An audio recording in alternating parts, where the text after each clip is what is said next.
Do we as autistic people need to tell others that we are autistic? The short answer to this, I believe, is no. And what am I talking about? Like, why are we telling people or why are we not telling people? I'm referring to, especially when you're looking for either an accommodation from that person or those people, or you wanting them to understand why you're different or why you're not responding the way they are, or that you're not getting something. I'll try to elaborate on this. I think it's important for us to remember that most people don't know much about autism. So looking for an accommodation, looking for some kind of understanding from people by disclosing, hey, I'm autistic, doesn't usually result in any kind of understanding. It doesn't help anything. And what usually happens, majority of the time, from what I've seen other autistic people talk about, and my personal experience as well, is that people will then go to what they know about autism. And there's so many things. Like, don't forget that there was a savant, there's someone with an amazing memory that was portrayed in a movie, and he was called Rain Man.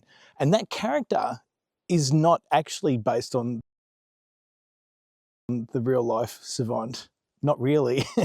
And he's not, I don't think there's a single person in the world that is like Rain Man, portrayed by Dustin Hoffman, because they took elements of a savant, someone with a eidetic photographic memory, if you prefer that term, and all of these traits that he had, they just added all these things together.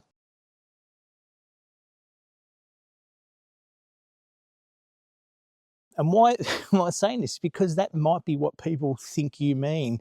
And one or two things happen. They might think, wow, you're a super genius. They might assume that. Or they will see you and realise that you're not Rain Man, and they'll say, oh, well, no, you're wrong. You're not autistic at all. Short answer is it doesn't really help you or them. So what do you do then? Well, I got this idea from watching characters on TV.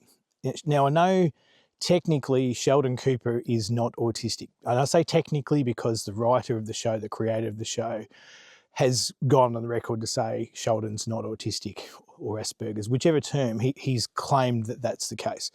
But as autistic people, we recognise the traits and, whatever, we all recognise him as autistic regardless of that. But Sheldon, of course, for more the reasons than not, and he's not the only character on TV I see that do this, they don't say I'm autistic, they don't say I'm Asperger's, they don't say anything like that. I remember one episode where Sheldon talked about how, he reminded them, oh, I struggle with facial expressions. And that was a really good thing for him to point out, to remind them, hey, don't forget, this is something I don't have a choice in. I look at people and I don't interpret the facial expressions the way you do. And that's what I think we should do as autistic people, because first of all, that I don't relate to that. I'm really good at facial expressions.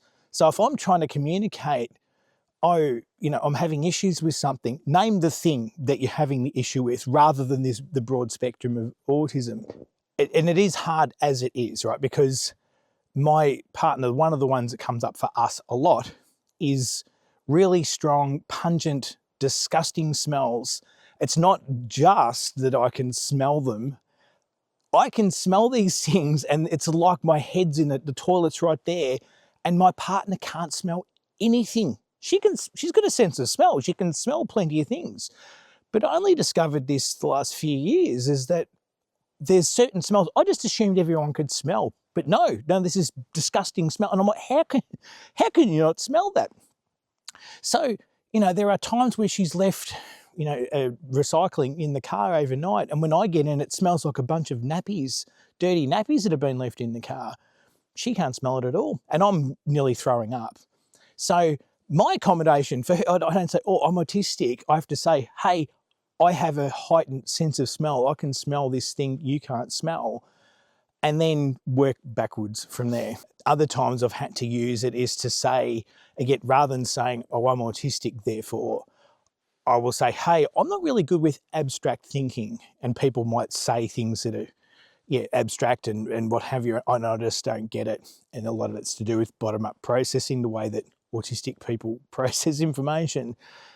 I don't say that. I just say, hey, that particular thing that might be really obvious and easy for you, I don't find those kind of things easy. And I find this helpful for anybody. So you might struggle with stuff like this and not have an official diagnosis. You might be in the early days of researching autism. You may not be autistic, but you might just have this particular trait. So that's the other advantage too. You might just have a bad working memory. You can't change that. Nothing you can do about it, but you struggle with it. So rather than, we can have internalized ableism. That's a thing, and we pick it up from other people where they've been ableist to us, and we pick up those things and then apply them to ourselves and be mean to ourselves because other people have been mean to us. It's like we get in before it. So this is another reason, like I said, the learning what the traits you struggle with and naming those. And that's more helpful. You can get the accommodation or not, but you're more likely to get the accommodation or some understanding. And then moving on from there, this is where boundaries come in, because you can't make people do anything differently. You can't make them be understanding of it. And whatever the shortcoming we have, this thing that makes us different, like the smell thing I mentioned before, like if my partner didn't do something about that and didn't get rid of the bags out of the car or what have you, well, then it's up to me to go, well, I won't go in the car then, or whatever it is. So you can start with making a request. But if they say, no, I'm not doing anything, what's up to you to remove yourself or do something about it. So that's it. If you believe you're autistic, you're diagnosed, you're in the early stages, I truly believe that instead of telling people you're autistic and hoping they'll understand that you need some accommodations, understanding, it often doesn't work. I've found that it doesn't work. I'm not saying don't ever tell someone you're autistic. It might be relevant. You might wish to disclose that. I'm just saying that in times of needing assistance, needing help, needing understanding, needing an accommodation, whatever it might be, I've found, not just myself, I've witnessed it many times where people, people don't get it because they really just don't know much about autism. So if you've got any questions about that, please pop it in the section below. Have a good day.